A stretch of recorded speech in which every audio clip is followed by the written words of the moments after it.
Dunay babay nga mahilig musunod-sunod sa dance step sa social media ug naundang sa makadiyot sa iyang gikahiligan dihang adunay nakita siyang video nga makapalimbaut sa balhibo. Ang report ni Femery Dumabo. Si Genesis Alsa susama sa ubang netizens nga sukad pagsugod sa pandemic, nahilig na sa pagsunod sa mga dance steps ug pag-lip-sync videos sa social media. Unya i-upload usab niya sa iyang page. Apan sa usa sa iyang mga uploaded videos, nahinganghas siya ug nahadlok sa iyang nakita. Sa unang bahin pa lang sa video, adunay nakitang susamag bata nga kusog nakadagan sa likod. Sa dihang gipa-slow motion ng video, bata kini nga nagsulob og puti nga paspas na kadagan. Apan mato ni Alsa nga siya lang niadtong tungura sa terrace sa 3rd floor sa White House kay sagad na nga tugna.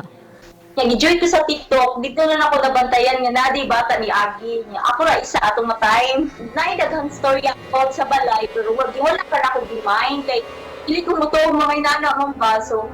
Katong time nga ako naging naka-experience mo nakaala na gyud ko nga wow tinuod yan. So pretty kayo gyud.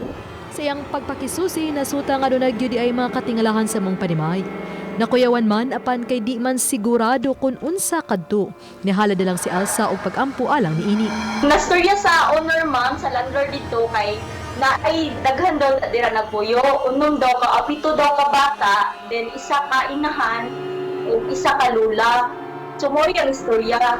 Tumuto nga, kala tinuod jud ay ili lang sad nimo sila i-mind pero need ko sila prayers po. Diba nag-need po naman pa mo nagparamdam sa tuwa. Samtang niya ay grupo sa mga paranormal researchers sa Sugbo nga andam mutabang nitong adunay na sinating mga kahasol o gustong mahibaw-an ang mga ginudahang kalag o ubang elemento nga magpakita sa videos o lagway o gilabi na diha sa balay.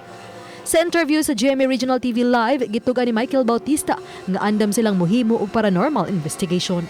Social responsibility could know we do a pro bono paranormal investigation, and in a way also it's a way of training our students to look at the world on a different perspective. Uban ni Cleofer Lumayag, ako si Femery Dumabo. Balitang Bisdak.